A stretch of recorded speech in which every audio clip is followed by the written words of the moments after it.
Assalamualaikum warahmatullahi wabarakatuh. Halo, kembali lagi bersama dengan saya Dika Hendra Mustaqim dalam podcast Refleksi. Saya merekam video ini sambil jogging di pagi hari, suasana teduh, menarik, dapat sekali keringat sebentar karena kebanyakan pekerjaan saya hanya duduk berpikir ya, mau nggak mau kita jalan sambil buat podcast untuk refleksi sehingga kita tahu gitu kan, kita bisa melihat banyak hal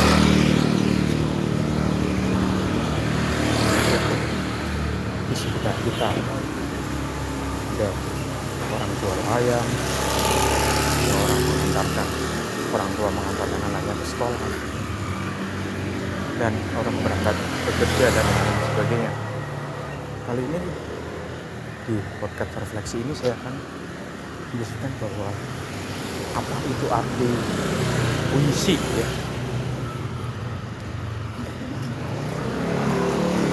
Nanti saya akan diskusinya tentang apa itu puisi isai.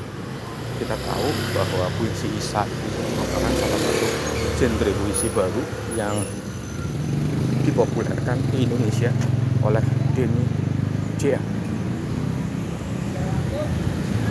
Puisi isi adalah puisi yang bertema tentang suatu konsep ya, tentang suatu konsep puisi ya, suatu fiksi yang berbasis kepada penulisan model isai. Itu puisinya itu panjang ya kan. Selain itu puisi itu juga berbasis kepada fakta yang diinterpretasikan. Biasanya di situ ada link berita, di situ ada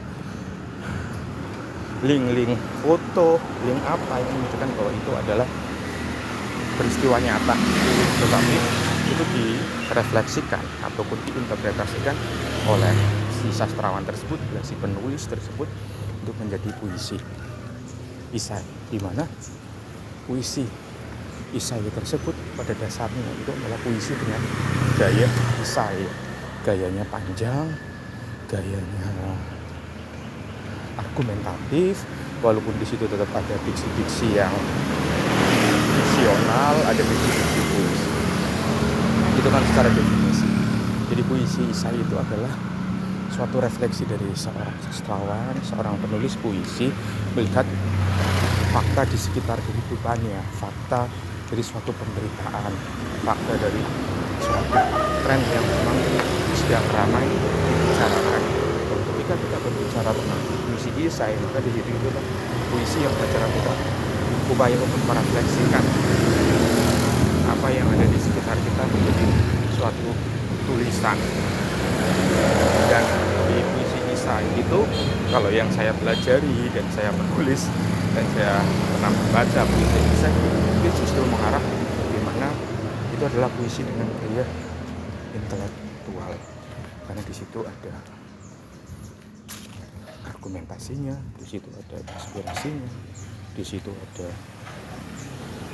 ada seninya. Jadi gabungan antara intelektual dan seni. Tapi saya tidak mendiskusikan panjang lebar tentang puisi isai tersebut. Karena bahwa kehidupan manusia gitu kan seperti puisi isai. Kenapa saya berpikir demikian? Karena pada dasarnya manusia itu kan harus selalu berpikir panjang. Ketika kita melihat bahwa banyak sekali puisi pendek, satu bait, 3 baris, 2 baris, ya kan, penuh interpretasi ya, dan lain sebagainya. Tetapi di dalam puisi isai itu mengajarkan bahwa kita itu harus selalu berpikir panjang, tidak boleh berpikir panjang. Kenapa? Sama seperti puisi isai, bahwa puisi di dalam kehidupan manusia ini juga panjang. Mungkin ada aja orang yang berpikir bahwa usianya akan pendek, tapi mayoritas manusia itu berpikir panjang, berusia sangat panjang, bisa saja 60 tahun, 30 tahun, bisa saja 60 tahun, 70 tahun, bahkan usianya bisa saja sampai 100 tahun. Ini menjadi suatu hal yang menarik untuk kita kaji. Menarik untuk belajar. Kehidupan yang panjang itu mengajarkan seperti dalam puisi, saya mengajarkan kita itu harus selalu satu, berpikir panjang. Apa itu berpikir panjang? Berpikir panjang itu berbeda dengan logika panjang ya. Saya belum tahu itu ada istilah logika panjang. Berpikir panjang. Jadi ketika kita melakukan sesuatu, berpikir tentang sesuatu, maka kita harus berpikir tentang what next. Resikonya apa? Apa yang akan saya dapatkan? Apa yang akan saya alami ketika saya lakukan ini? Ketika saya melakukan misal, ketika ada seseorang berpikir pendek, ya hanya faktor karena sebuah motor, saya seseorang dari motor, kemudian di belakangnya ada motor itu, di belakangnya ada motor yang tati membunyikan klakson. Tetapi motor di depannya marah, ya kan? Dia tidak berpikir panjang, dia langsung memukul orang yang tati ke motor di belakangnya itu, jeder, orangnya jatuh, ya kan? Jatuh. What next? Apa yang akan? Itu kan orang berpikir pendek. Jadi dia berpikir panjang. Ketika memukul, dia akan berurusan dengan polisi. Ketika dia memukul, dia bisa menjadi penjara. Ketika memukul, ketika ada apa-apa dia meninggal, kita bisa haruskan dirugi dan lain sebagainya. Dan itulah hidup itu adalah bagaimana cara kita berpikir panjang. Seperti itulah di puisi saya. Ketika seseorang bisa berpikir panjang, ya, maka apa yang akan dia dapatkan itu adalah sesuatu apa yang take a risk, ya kan? Ada sesuatu bagaimana kita harus menimbang risiko apa yang akan kita dapatkan, ya kan? Take benefit,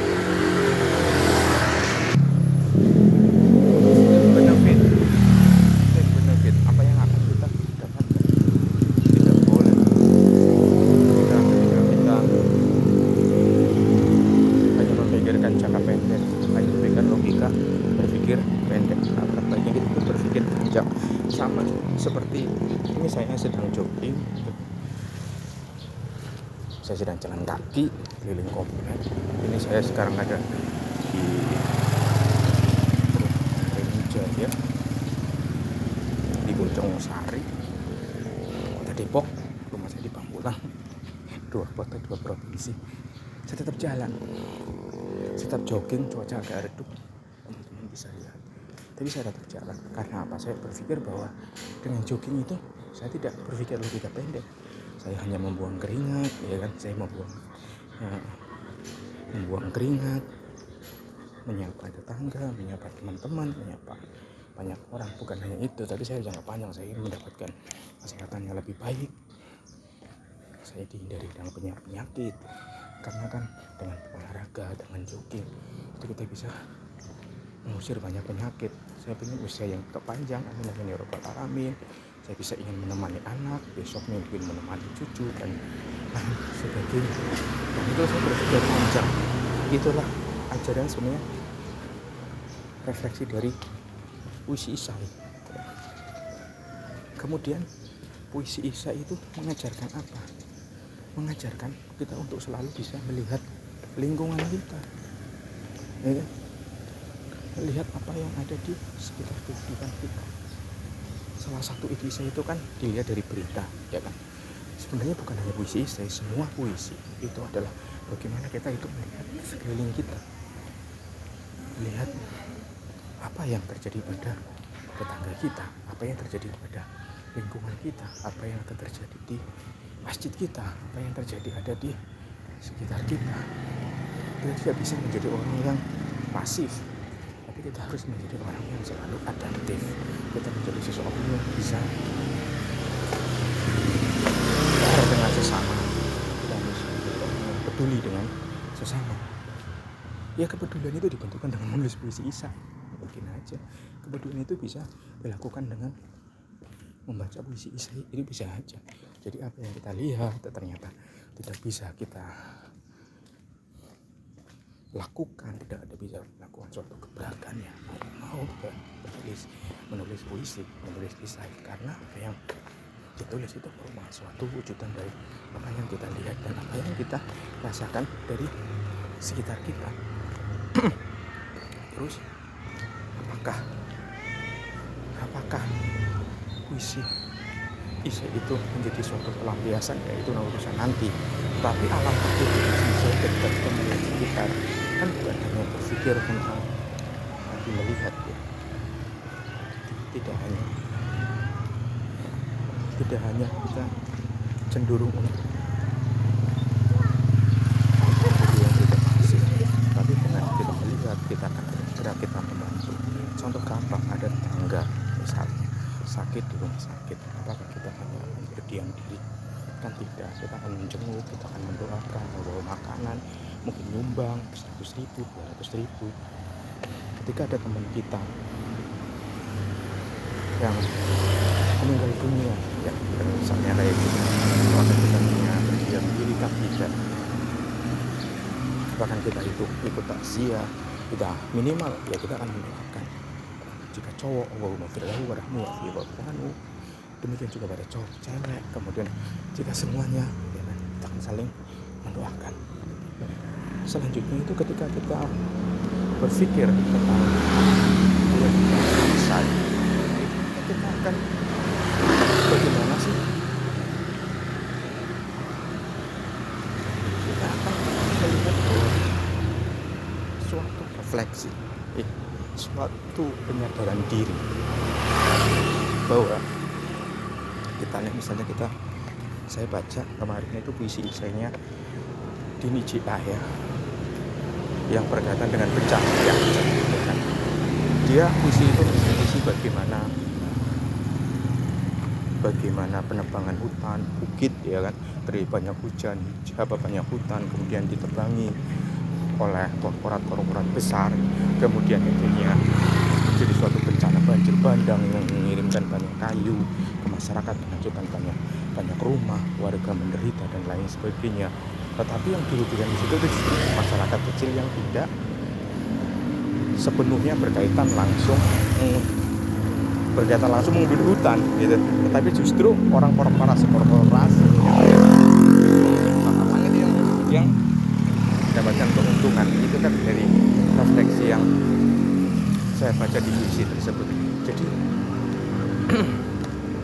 kadang di dalam isu-isu itu kita bisa melihat bahwa ketidakadilan itu bisa saja terjadi.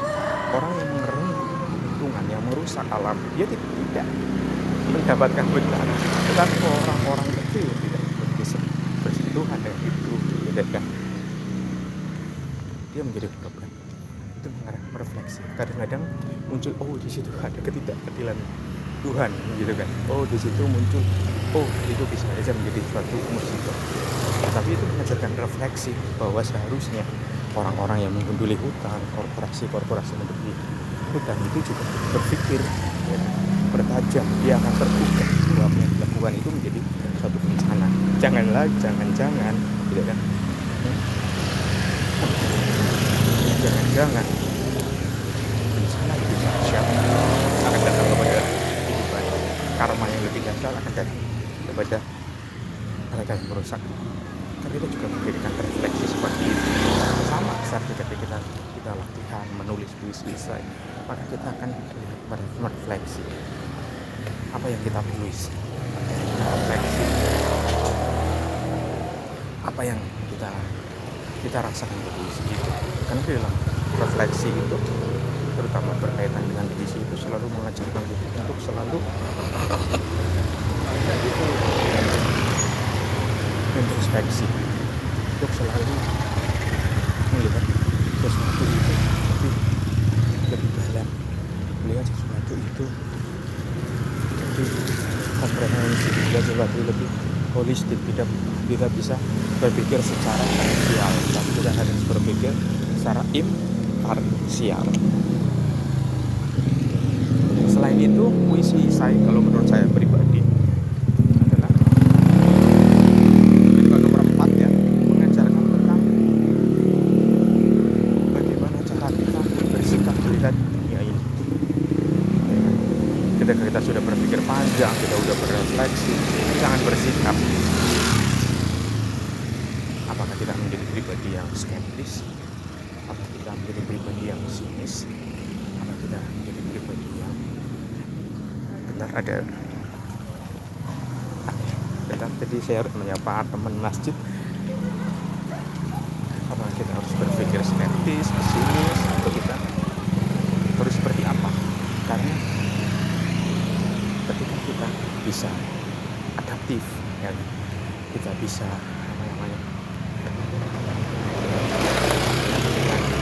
kita memiliki suatu sikap, maka itu adalah merupakan bentuk dari ataupun contoh dari pendekatan di mana kita tidak hanya menjadi pribadi yang menyerah untuk bisa, tapi kita menjadi suatu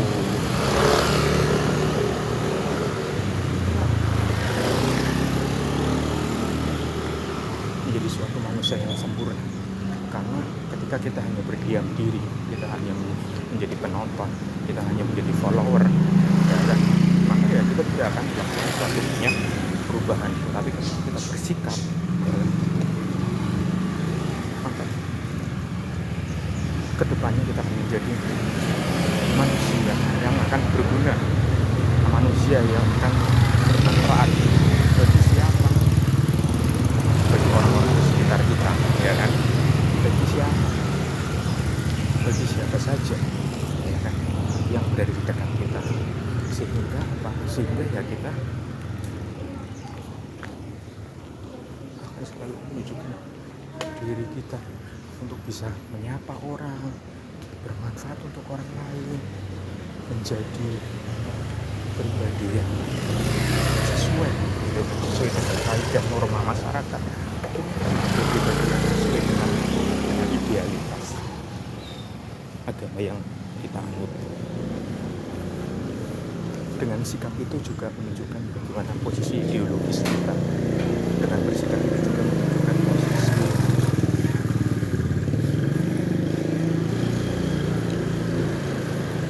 posisi apa yang kita lakukan, sehingga orang akan menjadi suatu pemandangan yang indah. Tanpa itu ya akan sulit. Selanjutnya yang kelima, apa yang berkaitan dengan puisi Isaid adalah di mana kita akan mendapatkan suatu enlightenment, suatu pencerahan. Pencerahan apa? Untuk ikut menata peradaban baru.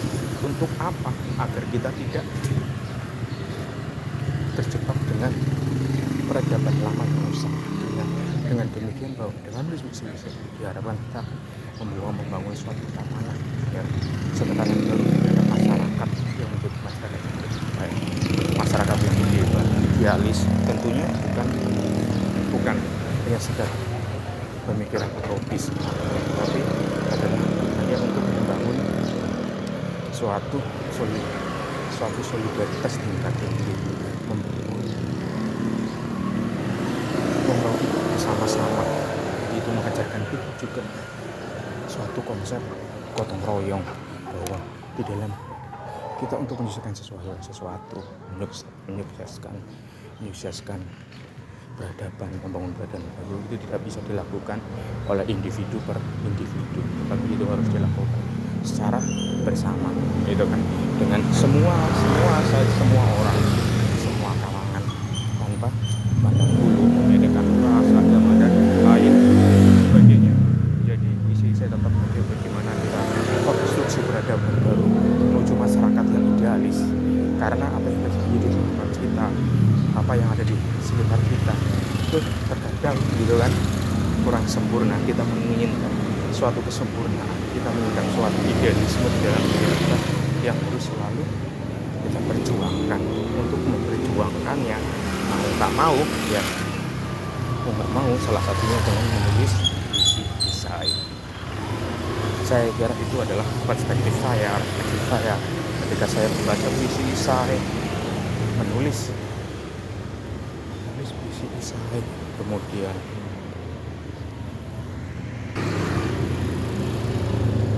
mengkritisi puisi Isaid, sehingga saya bisa berefleksi, saya bisa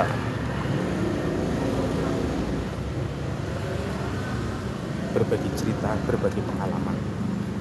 Demikian teman-teman, jika teman-teman mungkin kontra pendapat, mungkin kurang setuju, silakan kasih opini di kolom komentar. Jika teman-teman memiliki pertanyaan dengan puisi esai, silakan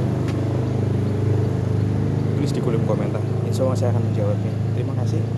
Selamat pagi. Assalamualaikum warahmatullahi wabarakatuh.